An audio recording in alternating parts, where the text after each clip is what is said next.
It was a very gruesome Super Tuesday for the progressive movement in the United States. One of the things I do not do on this program, I will not do on this program, is give you unrealistic assessments of how things are going. And I told you yesterday, the momentum for Joe Biden from his overperforming in South Carolina, combined with the dropout and endorsements of Pete Buttigieg and Amy Klobuchar, it is likely to propel Biden to better results than the polling reflects going in to yesterday's elections. And this indeed happened. It was a bad night for Bernie Sanders. It was about as good of a night as Joe Biden could have hoped to have, given where he was just a week ago. Even winning in Texas was Joe Biden, which he was not expected to win.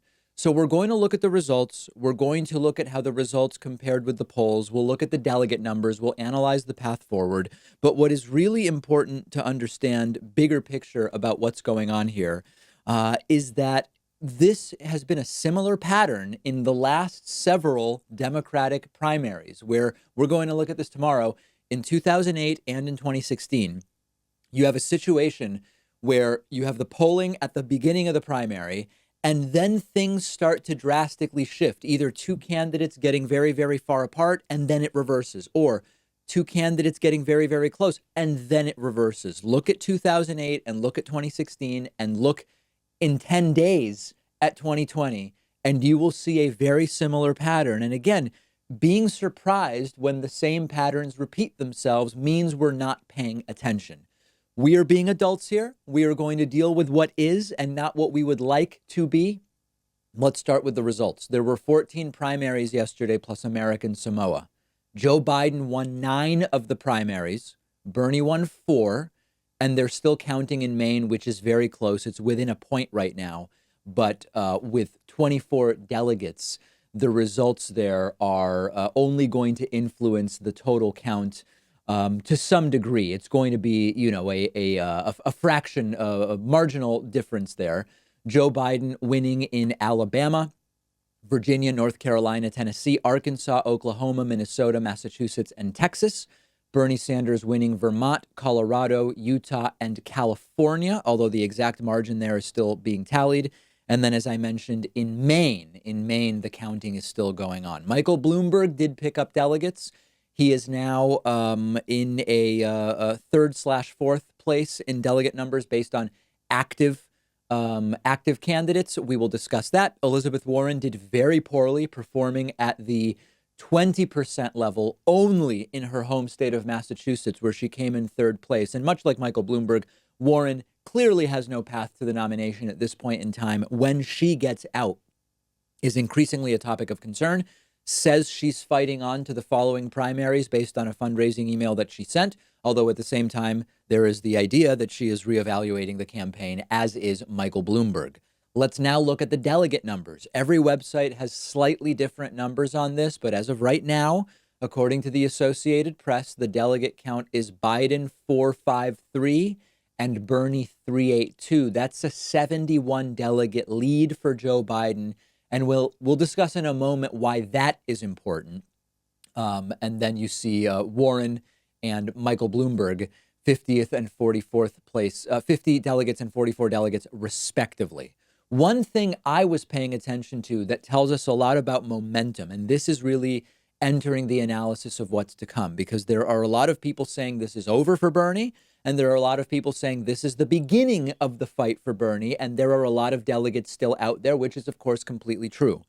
When we look at the polling and compare it to the results, if candidates do better than the polling, it's a signal that they're carrying pent-up momentum with them, including into future elections. And that's what we need to look at. And when we compare the results to the polling, what you see are good numbers for Joe Biden. Again, I'm just the messenger. If you look at many of these states, Joe Biden won by a larger margin than the polling. So as an example, in Alabama, Biden won by 47. He was projected to win by 25. Biden overperformed the polls by 22.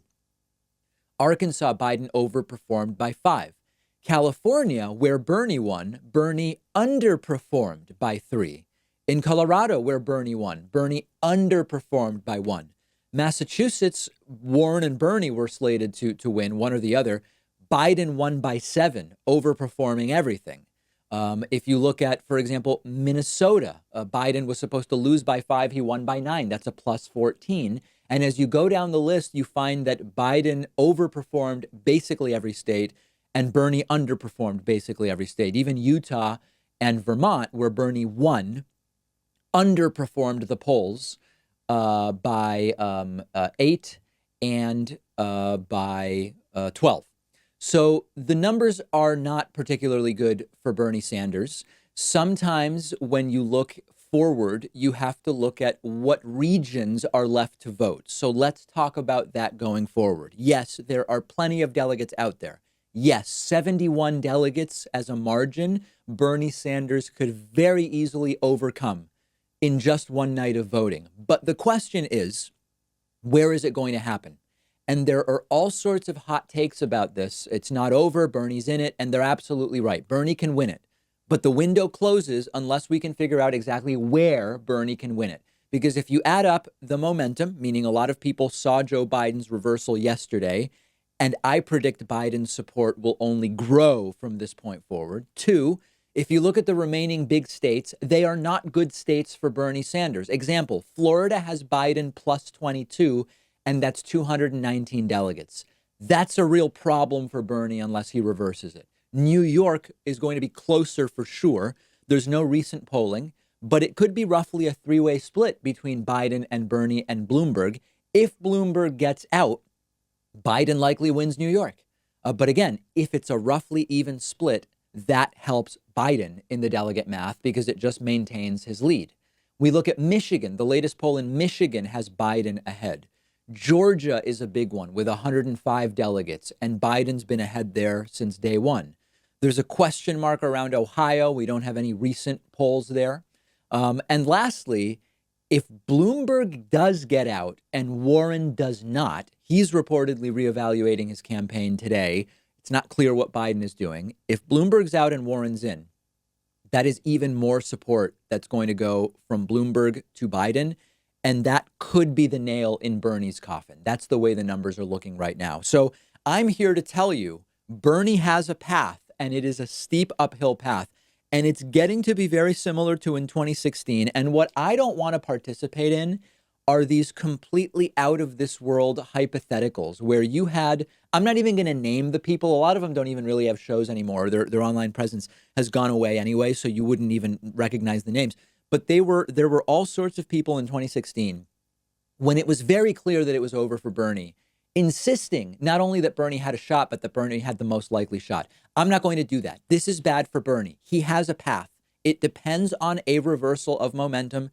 It depends on changes happening in the dynamics for this race. This is always a tough situation. It happened in 2016 as well. When I can't in good faith come to you and tell you lies or blow smoke up your whatever, when I am not a campaign spokesperson, right?